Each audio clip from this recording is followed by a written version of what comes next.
Okay, we're on now. Hey, All everyone. right. Hey, Dr. Logan. I call you Gilo. Good, good morning. How you doing? All right. I see. So you wear your mask in the house. You are extra protected. No, and actually, I don't around the house, but I just came from outside, and I knew Oh, we okay. had you. And I just wanted to send a message of how important it is to protect ourselves. So it's really more symbolic. Oh. I don't wear it around the house. I'm not a germaphobe, but sometimes we just need to see it. You know what I mean? And I just wanted to have that on for the beginning of our interview. That's right. Yeah. It is very symbolic. I wish more people were wearing masks out there. I see so many people out there just, they're power walking, they're jogging, they're not 6 feet away from each other and no masks.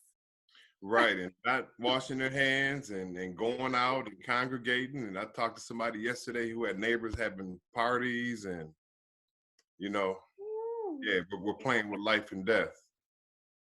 That's this isn't our topic today, but do you call the authorities on people not protecting others? I mean, I don't think that's for me to say in general. I think it's a case-by-case situation. I mean, if others are endangering my family and I have children at home, which I do, and if that's what I need to do, that's what I'm going to do. Mm-hmm.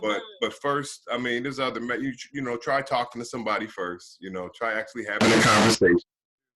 Steps I would say we take before we call the authorities, but that's a case-by-case situation, I think. Wow.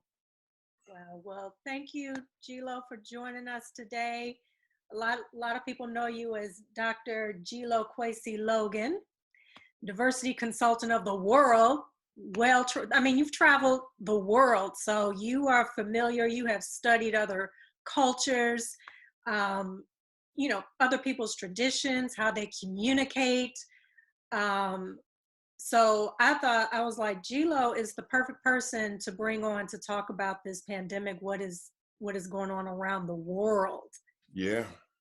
And one of my concerns, because you consult with, universities consult with you, big corporations reach out to you. I mean, you deal in government.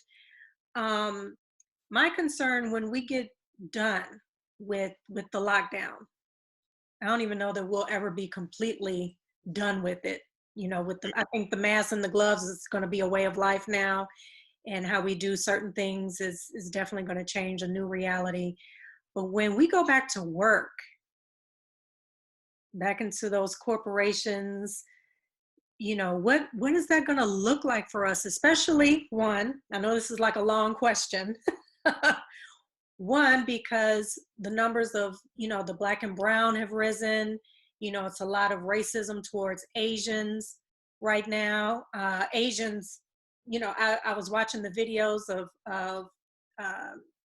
people in China not allowing Black people into their businesses, actually putting signs up, what is that going to look like for us going back to work, into the workforce? Yeah. I mean, that's a good question. I don't think no one knows the answer. There's a lot of possibilities. But first, I think it's important that we understand the severity of the situation because, at a global level, it's a pandemic, right? It's not an epidemic. It's a pandemic. It's a global crisis. And never before in the history of this country has a pandemic kind of unearthed the racial disparities and made them so visible like this pandemic is doing now. And the part of the irony is that the virus doesn't discriminate. You know what I mean? But yet it's affecting disproportionately more people of color, particularly Black people, and specifically Black men, which I am. So I take that personal, because it's like, think about it. 1 in 3 people who come down with it are Black, and yet we're only 13% of the population. That's we just have to let that seep in for a minute.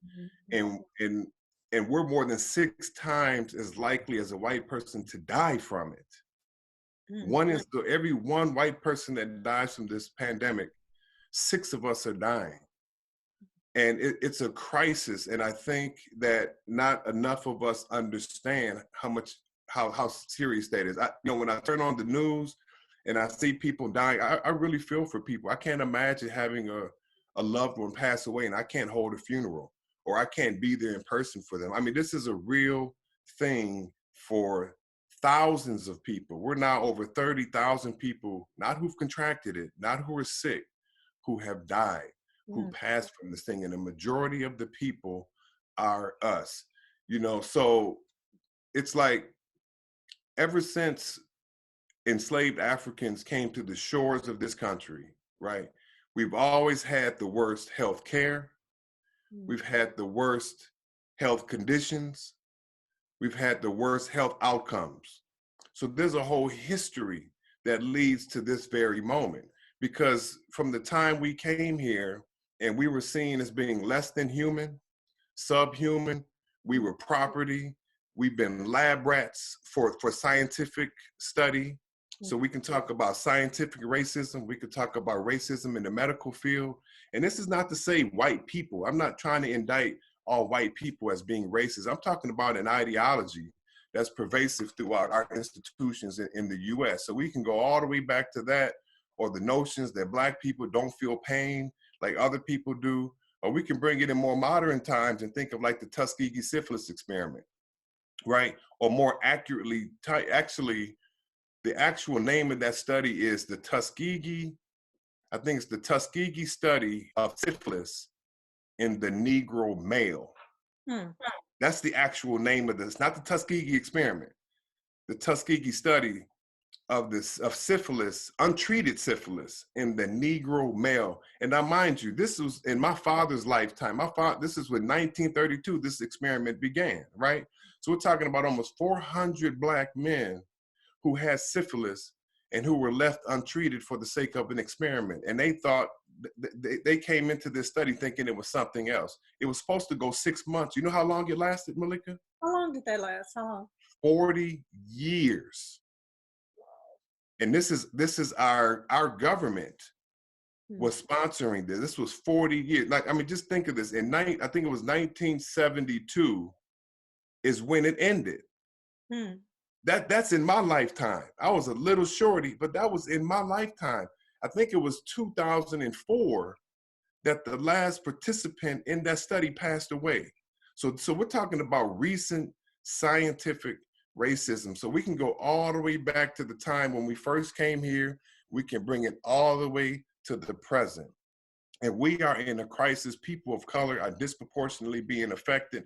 So let's look at it in modern times and in contemporary numbers, right? So we are more than 6 times as likely to die from it, more than 3 times as likely to contract it. And yet there are underlying health conditions, right, that make us more susceptible. So surely we're the first, heart disease, diabetes, high blood pressure, liver disease, kidney disease, lung disease, obesity. I mean, all of these are underlying conditions that make us more susceptible to dying from this disease, right? So inadequate health care, lack of health care, lack of access to quality health care. So there's a lot of layers to this. Then we can talk about the underlying health conditions, but there's underlying societal conditions. There's the institutional racism that has created this context where Black people are more likely to be poor, more likely to be undereducated, underemployed. We're the ones who have inadequate health care. There's been redlining. There's food deserts. I can go on and on in terms of the societal factors that are creating this context and this situation. So we really need to understand how serious this is. And there are conditions that make us susceptible to this. And again, disproportionately is Black people and Black men. It's very serious. So we're more likely to live in crowded neighborhoods. We're more likely to live in crowded homes, have more people per room, right? We're less likely to have cleaning supplies within walking distance of our neighborhood? And then even if we go there, right, can we afford it? Mm-hmm. You know, how accessible is it? So there's a plethora of issues that we really need to understand. And having said that, though, there's also brother Magic Johnson, right, from the Los Angeles Lakers. He's speaking about this double pandemic. Have you heard of that? The double pandemic? No. This is happening right now. There's a double pandemic. We're talking about the coronavirus and HIV and AIDS, which is something now that we're not talking about so much. A few decades ago, it was like that was the thing. You know, people didn't want to be in the same room as him, breathing the same air. Players didn't want to play with him on the court, thinking they're going to contract it with sweat. So it's like right now, we're 13% of the population. And yet we're more than 40% of the new cases of HIV in this country today. That's today. So, you know, when HIV and AIDS, and the thing about it is someone who has HIV, their immune system is compromised. So hence they're more susceptible to being sick by this coronavirus. So this is like a triangulation of all of these factors that make it a very dire situation. People with HIV and AIDS are more likely to contract type 2 diabetes, another underlying health condition. So we have to be mindful of also the notion that when HIV and AIDS came about in our community, people used to say it was a white man's disease. That's something that white people got, or, oh, that's just what gay people get. You know, I'm not gay, so I don't have to worry about it. Well, guess what? It's ravaging our community, and it's not just people who are gay and lesbian, and it's not just white folks. Disproportionately, it's Black people. And Malika, part of the issue with this is misinformation. You know, we're more likely to be uninformed and misinformed and miseducated, right? So part of the misinformation, some of that, we're doing that to our own people. So what's the brother's name? The rapper, was it Waka Flocka, right? You've heard of him? Waka Flocka Flame. Mm-hmm. Right. Okay, so he gets on the radio. This was just last month, and he's proclaiming that Black people can't get this disease, and something about, you know, those folks who eat soul food can't get it. Well, you know what? I had my son come home referencing that, saying, "Pops, I heard Black people can't get the coronavirus. Is that true?" I mean, he may not consider himself to be, but he is a public voice. People see him to be a leader in our community. This brother's making multi-million dollars, right? And he has a voice, and he's I'm not saying he did it intentionally, but we have to be careful of the information we're putting out there, because we are also participating in the misinformation campaign ourselves. A lot of times unwillingly, a lot of times unknowingly, but nonetheless, that is what's happening. So there's the double pandemic of HIV and AIDS with the coronavirus. There's the misinformation, there's underlying health conditions, there's underlying societal conditions for African Americans and Blacks. Now you can take a lot of those same factors and relate those to the Latinx community, as far as diabetes and heart disease and obesity and poverty and so on and so forth. So they are being affected and impacted as well in their own way. But they have other elements that make their situation also complicated, because now we talk about sometimes information doesn't flow into that community or they don't have the same access to information as perhaps we do sometimes, right? But then there's the language barrier, right? That's a real barrier. Or take someone who speaks Spanish or English is not their first language and they speak English, but they're trying to deal with the authorities, they're trying to deal with doctors, they're trying to understand the system. I struggle to work my way through the system. And I'm college, it's complicated and confusing. So that's, you know, it's impacting the Latinx community. Then when you factor in fear, the number of people who are undocumented, what do? Right. Even if they're going to be protected to be cared for, but the fear might prevent them from doing that. So there's number of dynamics within that community that need to be recognized, because this is not just Black people, this is people of color that are being disproportionately affected. Then let's talk about Native Americans, right? And look at the Navajo Nation in New Mexico and Arizona, and there's over 250,000 of them down there, and the cases have been rising by like 18%. I mean, that's a lot, and they've already been they have centuries of experience being decimated by European and Westernized diseases and wars and illnesses. So Malika, I just wanted to first touch on how serious this is for all of us. Now think about the Surgeon General, the brother Jerome Evans, right? Mm-hmm. The Surgeon General for the United States of America, Jerome Evans. It's a brother, African American man, right? Only 45 years old. Mm-hmm. And this man, and I say this not criticizing him, to his credit, he speaks out on this. He admits it. Listen, he has heart disease. Mm-hmm. He's pre-diabetic. He's asthmatic, which I am. And he was hospitalized in the ICU for his heart disease.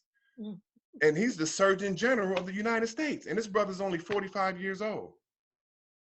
So, we need to wake up and understand that this is life or death for all of us. It does not discriminate, regardless of our social class, our race, our ethnicity. But the fact of the matter is, it's disproportionately affecting certain communities. And then lastly, before I let you get another question in, because you also mentioned this in terms of Asian Americans, or I would say Asian Pacific Islanders and Desi Americans. I don't know if you're familiar with the term Desi Americans, but Desi is a term that people of that community use that to refer to themselves. And those are people who are of Southern Asian descent, but they're American. And Desi is, in many Indian languages, it means like of the homeland, right? So they're from India and Pakistan and Bangladesh. And so they're of those homelands. It's a Sanskrit, it has Sanskrit origins. So Desi Americans also, as you said, look at the race, look how they're being targeted. There's cases all over the country and all over the world of them being attacked, them being brutalized, beaten, spat on, vandalized, stabbed, cut. I mean, it's a serious, and it's happening across the country. And guess what? No, it's not just white folks doing it to them.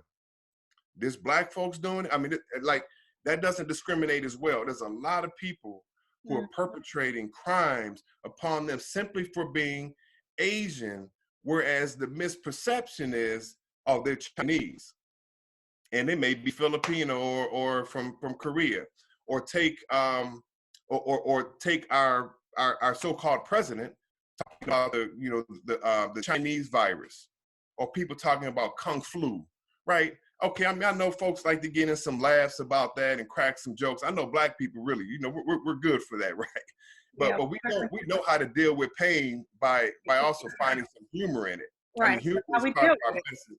Right. But we got to be mindful when we're dealing with others, and it's not a laughing matter. And now is the time that we can stand up and be allies to some of these groups who maybe are not always allies for us, particularly the Asian community.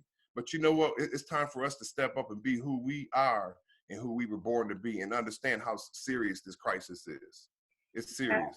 I have a Korean friend out in California, and her son is getting bullied. He's never experienced racism before, but now he is because of COVID-19. And so she's on social media like, how can they treat him this way just because he's Asian? And I just said, girl, welcome to my world. Because I think I think they always thought we were just overly sensitive or just complaining and whining, but now they're seeing what it's like. What it's really like. Mm-hmm. And so now is a time for us not to say, see, I told you where you been at when I was calling on you. Like, now is not the time for that. Now is the time to say, okay, now that you can understand, come on, let's grab hand in hand and let's try to, because the underlying conditions are affecting us all. Right. I mean, the racism, the institutional racism, it may impact us differently, but we're all being, and white people as well, we're all being impacted by it, and we need to do something about it. And to your point, Asian women, are more than twice as likely as Asian men to be to be targets. Mm. Like think that's serious. Asian women and then children are involved in almost 6% of those cases. Asian children. That's a serious thing. Mm, mm, mm, mm.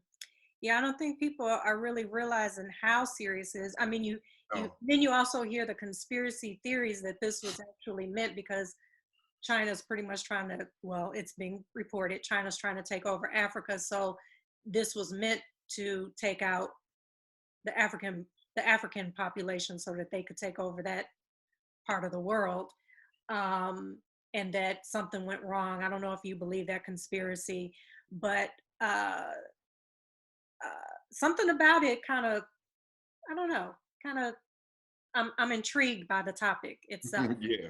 Uh, because, You know what, Malika, I would say, but they're already taking it over.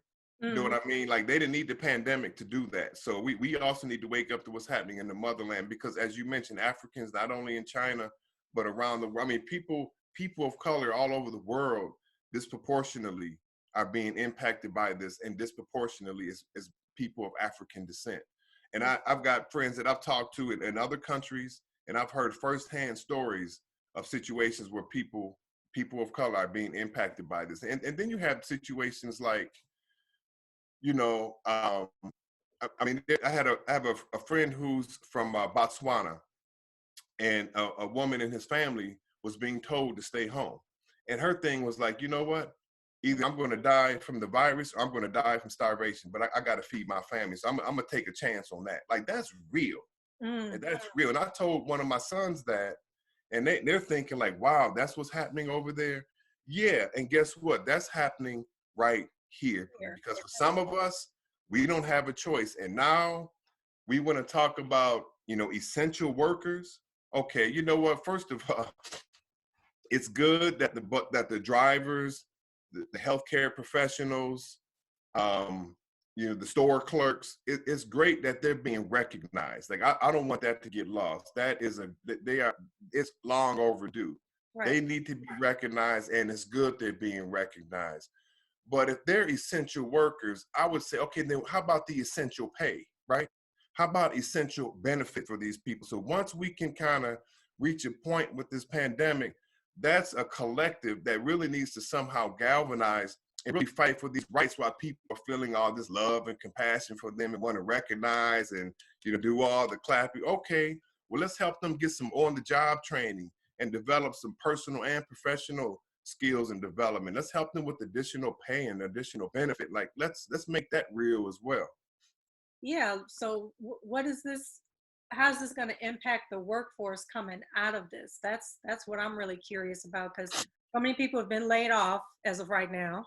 We're Yeah. on lockdown. Some people are able to work from home. Some people are not. So they're just out of work.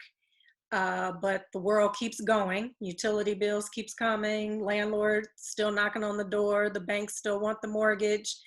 Um, so now, when they get back to work, or hopefully if they have a job to come back to, what is that going to look like now? Especially those essential workers. They don't really recognize the people who have to clean the room of a COVID-19 patient who's passed away. Like those people don't get recognized, or the people that have to haul the deceased bodies out.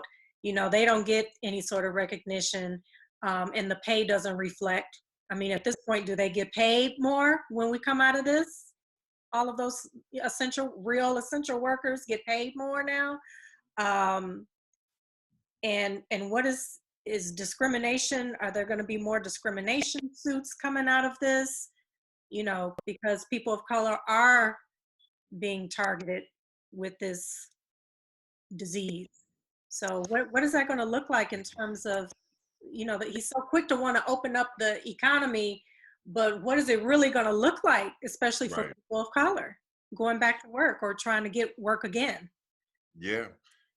That's a great question. And I contemplate that every day. And again, I don't have the answer. I do think that just as the pandemic has unearthed like the disparities, the racial disparities, that's Mhm. not going to end once the pandemic ends. That's Right. going to continue to play itself out. So who's the most expendable on their jobs, right? who's the most underemployed, undereducated. So now we're talking about people of color. And yeah, there's going to be more people to lose their jobs. You know what I think my broad response to that question, Malika, is that because somehow the world is operating remotely from home, right? Everything is still happening, not the same. So I think what's going to happen is a lot of these business leaders, at the top level, are going to say, okay, wait a minute. So actually, we can cut some of these costs and we can be more efficient in certain ways and realize that a lot of these workers they may not feel they need anymore, or the type of work that they were doing. So we become a bit more expendable in that sense. And I think that's a very dangerous situation. So if we are not vocal, if we do not speak up and speak out, if we do not unify and come together, that's going to be a whole nother wave, an after effect, the after wave of the pandemic that's going to continue, because disproportionately we're impacting. That's going to continue to impact us. So we need to, because I don't want to just harp on how bad it is and the negatives, but in terms of like some of the constructive things I think that perhaps we can do is, for one,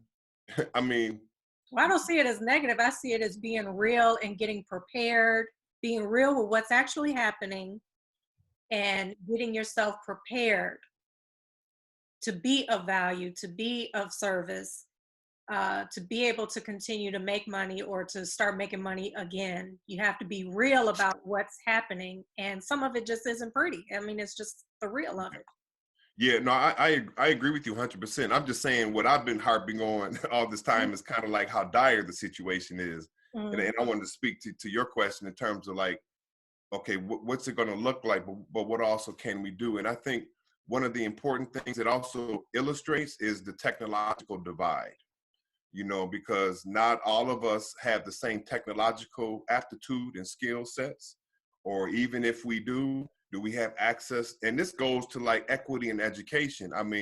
Right. So now we're doing this online learning. But do all the children have computers?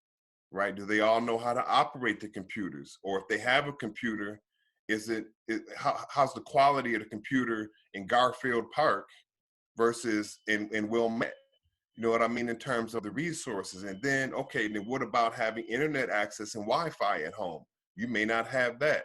So there's a lot of layers to that as well in terms of the technological divide, that what we need to do is to prepare ourselves for that, because that is not only the future, that's the present. That's what time it is right now. So we need to do all that we can to educate ourselves on this technology. And I don't mean just, social media and Facebook, and I don't mean being consumers of social media. I mean being producers and utilizers of it for a greater good. And that greater good is our own health and welfare. So I think to kind of bridge that technological divide, there's a lot of learning that needs to happen with that. We need to prepare ourselves. This is an opportunity to invest in that learning. This is an opportunity to invest in our own wealth, because a lot of time, again, what is it? For every $1 a white family has, a black family has, I think whites have 13. So it's like 13-1. That's ridiculous. That's beyond ridiculous. So we need to now see that, we can't do all the shopping we were doing before. We can't get our Starbucks and all these things that part of this luxurious lifestyle we live here in the U.S., but how essential were those things really? And how much of that can we utilize to, you know what, I'm going to reevaluate my own values and my own spending habits.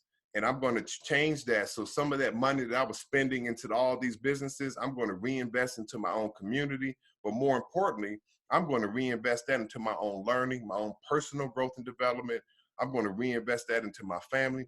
I'm going to reinvest that into not a checking account, not a savings account, but into some investments, so that we can begin to acquire some wealth, so that we have something to fall back on when the second wave comes around of this, and then when 2021 and 2022 come around. So I think we need to invest on the technological end. We need to invest in our own wealth. We need to invest in our health, because a lot of those factors I mentioned in the beginning of this interview, a lot of those are diet related. A lot of those are stress related. And there is a capacity we have to make some changes in our lifestyle that make us less susceptible to not just the coronavirus. Because you know what, this is like Hurricane Katrina, right, in New Orleans. I mean, that showed Right. how serious it was down there, right? But this isn't just Katrina in New Orleans. This is Katrina in the country and Right. Katrina in the world. So we need to take this opportunity to invest in ourselves, and I would say invest in our own identity. You know what I mean? To really think about, okay, who am I, right? And why am I spending this kind of money? How much reality TV am I watching? I mean, where am I? You are what you eat. So what is it that I'm watching? What is it that I'm looking at on social media or reading or music I'm listening to or foods I'm eating? Like, we need to reassess that to take this as an opportunity to try to better ourselves. And I'm trying to do that as well. I mean, I'm not trying to put this off on anybody. I'm saying this is what we all need to do. And I'm trying to do the same thing, because there is an opportunity in this. Because I always say that out of chaos comes new order. Mm. Right? This is an opportunity for new order. You know, I was just talking to some of my family friends in the Fiji Islands, where I've been going back and forth for a couple of decades, and they were just dealing with a hurricane on top of the virus, right? And I remember going there some years back after a hurricane, and Malika, they had cows in the trees. That's how high the water was. And when the water went down, cows were in trees. I mean, that's how serious the hurricane was. But yet, after that hurricane, or whether it's after a tornado, I mean, it's total decimation, but it does kind of clear the landscape eventually, or people do, to create new order and to make things new and improved. And this will be an opportunity to create new order out of this chaos. But a lot of us are struggling to survive the chaos. We got to find best ways to do that and see opportunities to better ourselves as a result of it. Wow. See, I knew I'd get some new stuff from Dr. Logan. I don't know if it's new, but this is just what's percolating within me every day with this thing. Well, it's definitely putting something on my mind. I know it's going to put some things on people watching this, put some things on their mind too, because, you know, I'm thinking about us going back to the workforce. And what you're saying is take this time to, you know, work on your value, who you are in the workforce to this world. I mean, you might be meant to be self-employed, you know, start learning more about the technology and, you know, Right. just up your game. Take this time to up your value. I mean, right, And that get says it. healthy, eat right, you know. Yeah. We gotta up our game. You know, you just made me think about, like, how many people go to work, and I know a whole lot of us, a lot of months, and I used to be this way too. Like, we go to work, we're thinking we're getting over, because, like, you know, we can do very little and still get that paycheck, still get the benefits. Like, we're doing the minimum work. We're like, yeah, you know, but okay, what's that looking like now, right? And how's that going to look in the future? So when I say reassess our values, I mean that there's a value underlying there that we need to reassess, that because values feed our behavior. You know, it feeds our actions and our thoughts. And so the self-assessment and the looking at our values and our standards, I mean, that's a serious thing. It's really important right now. Yes, And it is an opportunity. yes, it is. All right. Well, thank you so much, Dr. Logan. I know you got some other meetings and things you got to get to. Thank you so much. As always, you always bring new information. I love it. Thank you so much. Thank you. Thank you for the opportunity. And I just want to say, I want to thank you, you know, Malika Gardner, because it's like, for all the people who have the platform speaking out, and this is throughout history, but there's people like you who are creating the platform for us, right? So people are going to see me. I mean, they obviously they see you and they know you as well, but you're the one creating the platform for us to get this information. And I want to thank you sincerely for the opportunity for that, because I mean, although this is my line of work, but this is who I am. You know what I mean? So this is, if I wasn't doing the work, this is still me. So I'm passionate about it. I care about our people, our community. And I just want to thank you for the opportunity because you're doing incredible work and what you're doing is very much needed right now. So thank you. I really mean that. Thank you very much. Thank you, Dr. Logan. Thank you. Thank you. Tell me.